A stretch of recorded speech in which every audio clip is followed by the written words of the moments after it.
Hello everyone, this is Soviet Russian Bear. So, December 8, 2021 marks the 30th anniversary of the notorious Byelovezha Accord, officially called the Byelovezha Agreement on the Establishment of the Commonwealth of Independent States, which stated the termination of the existence of the USSR as a subject of international law. Three teams met. On behalf of Russia, President Boris Yeltsin, First Deputy Prime Minister Gennady Burbulis, Foreign Minister Andrei Kozyrev, State Councilor Sergei Shakrai. On behalf of Ukraine, President Leonid Kravchuk, Prime Minister Vitold Fokin, the head of the Ministry of Foreign Affairs of Ukraine Anatoly Zlenko. On behalf of Belarus, Chairman of the Council of Ministers of the Republic Vyacheslav Kebich, Chairman of the Supreme Soviet Stanislav Shushkevich, and Foreign Minister of Belarus Pyotr Kravchenko. There was no president in Belarus at that time. This time they did not take any press with them, which was noticed in Moscow. The signing was secret.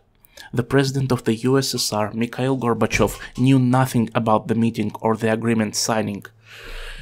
This fact alone not only says that the dissolution of the USSR was illegal, but it was also a coup d'etat. And the fact that after the signing of the agreement, Yeltsin immediately called not Gorbachev, but the US President George H.W. Bush and told that the USSR was dissolved. But Gorbachev does not know anything yet and does not require proof of a coup with foreign participation. Do you know what this is? This is outright treason. There is still no legal assessment of the actions of Burbulis, Shakrai and Kozyrev. A legal assessment is also required for all participants in the Byelovezha collusion, including the Belarusian and Ukrainian sides. And the very fact of the dissolution of the USSR has not been denounced and declared illegal. After that, any fight against traitors looks inconsistent, to say the least. The meeting at the Vyskuly government hunting dacha, located in the center of Byelovezhskaya Pushcha, was not presented as the dissolution of the USSR. They met ostensibly to discuss Russian oil and gas supplies to Belarus and Ukraine. This was a cover story, of course. They gathered a day earlier, on December 7th. Kravchuk admitted that the meeting had been secretly agreed upon back in Moscow, in between sessions, when negotiations with Gorbachev on the conclusion of a new union treaty were held in Novoogarevo. Already then, they decided to meet away from prying eyes in Byelovezhskaya Pushcha, and everyone understood why. Shushkevich and Kravchuk later said that there was allegedly no plan to dissolve the USSR, as if they gathered to discuss a way out of the Novoogarevo negotiation impasse. They wanted to write a declaration with new ideas, but in the process it turned out they were dissolving the USSR and creating the CIS. These explanations are bogus. It was possible to agree on a declaration of a negotiation impasse in the next room. Nobody would have said a word. For this, everyone gathered in Novoogarevo, leaving Moscow and hiding in the partisan backwoods of Belarus was not required for this. It was an unpleasant surprise. Oh, you can only believe in this lie if you are very naive. The agreement on the dissolution of the USSR was a common and prearranged decision. The text of the agreement should not have been prepared in a hurry. This was done by Burbulis and Shakrai. Until the last moment, Kravchuk was afraid of arrest and therefore did not prepare anything himself. He was satisfied that the Russian side took everything upon itself. It is also known that Kebich was opposed to the dissolution of the USSR and resisted this as much as he could. Shushkevich did not object, but this situation already indicated that they could not prepare a draft agreement on the dissolution of the USSR. However, Yeltsin had all the motives for this, so all the impromptu actions were prepared in advance, and the shy poses of Kravchuk and Shushkevich should not be misleading you. The question arises, Why did the idea of re-signing the Union Treaty suddenly appear on the agenda? What was wrong with the old one? What the fuss was all about? Perestroika was in progress. The 6th article was removed from the constitution. Regional cost accounting became a prerogative of the local authorities. The price reform was carried out. The CPSU was taken out of control of the political process. But the system of Supreme Soviets remained and did not require reconstruction. Why was a new Union Treaty needed? Which immediately put Moscow in a weak position as a supplicant to the Union republics.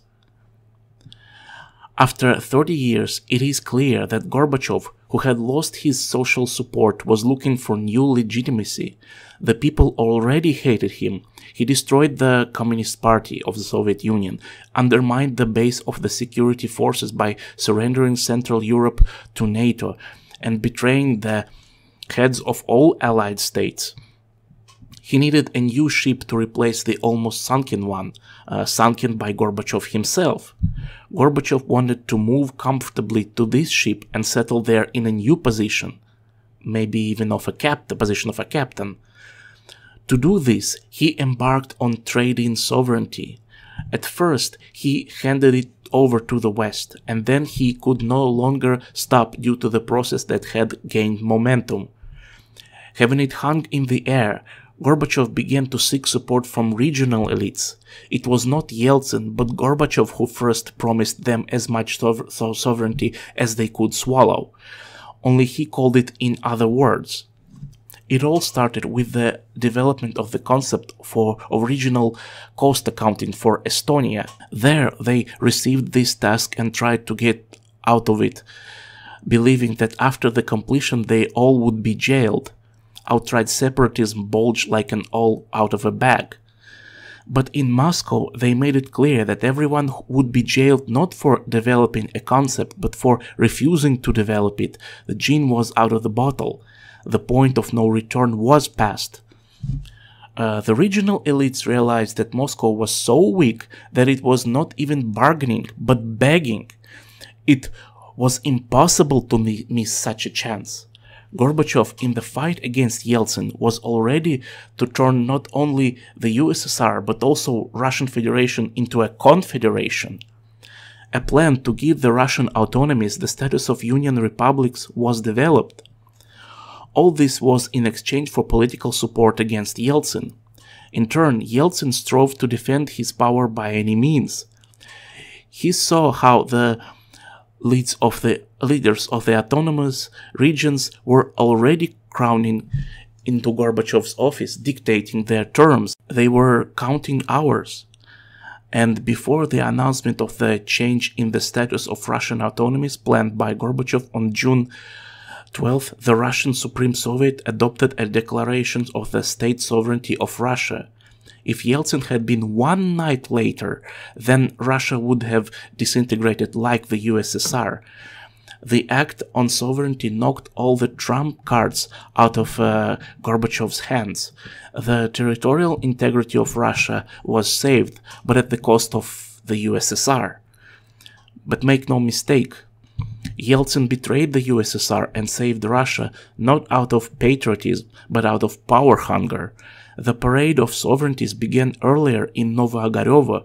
Gorbachev made it clear to the Republican Party secretaries that the USSR was over, and a new form can be established only with their consent and on their terms. So, can you imagine that ancient Rome suddenly decided to offer the provinces to conclude a union treaty, thus putting the regions on the same level with the center and even higher, since they could not agree to the terms and demand their own? Where and for what reason could the retreat of the center be stopped? Is it not clear in advance that until all provinces completely secede from the empire and their governors, procurators and prefects acquire the status of local emperors, there will be no agreement? There will be only one agreement, an act on the dissolution of the country. The reason for what happened is that the Communist Party of the Soviet Union has already become a community of castrated eunuchs so much that even understanding everything, it signed its death warrant and went to put a rope around its neck. Historical negative selection gathered in the CPSU mostly careerists who understood that outside of the party they had an alternative, the exchange of power for the property. A huge number of party functionaries, the top of the Komsomol, Red directors, have already been engaged in business, creating cooperatives and joint ventures with foreign companies to import computers, consumer goods, and believing that without the USSR and the Communist Party of the Soviet Union they will acquire a new status. The party masses were so sterile that they were more afraid of not pleasing their superiors than death. The assassination of the USSR had almost no active opponents. Everyone was tired of the mess and shortages, of the prolonged stagnation, and wanted anything to happen, and it happened. The people applauded and agreed to everything if only without Gorbachev, but later they realized that the child was thrown out with water. Significant part of the current Russian elite comes from perestroika. Its success arose during the collapse of the USSR, not on creation, but on the looting of privatization. A raven won't peck another raven's eye.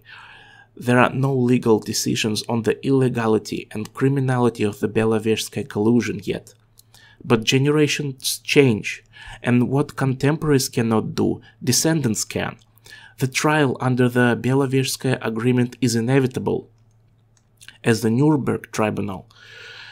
It will happen since the dissolution of the USSR in the form in which it took place is a crime, for which there is no statute of limitations. In 2005, Putin said in a message to the Federal Assembly, the collapse of the USSR is the biggest geopolitical catastrophe of the 20th century. The meaning is that it is worse than the Great Patriotic War, with all its casualties. This is not a metaphor. This is the basis for making a legal assessment of the collapse of the USSR, as well as the verdict for all its participants. Regardless of whether they will be alive by that period or not, it doesn't matter to history. The USSR cannot be returned, and no one is going to do it, as no one is going to question the actual sovereignty of the former Soviet republics, currently sovereign states. But how this sovereignty was obtained will always be on them like a stigma. They and we have to live with it. Let the diplomats do their job, and lawyers should call a spade, so that one day this will not happen again with Russia. The precedent of the trial over the participants in the Belovezhskaya agreements will forever close the possibility of crimes against statehood committed by the highest statesmen according to the mythology of Gorbachev, Yeltsin, Kravchuk and Shushkevich. Their names, like the name of Herostratus, should be a warning to descendants. Until we have done this, Russia remains in danger. So yeah, this has been Soviet Russian Bear. Peace, love and prosperity to all of my beautiful, wonderful subscribers. If you want more videos like this, please click the subscribe button, and if you like this video, please click the like button. Anyway, Soviet Bear out. До свидания!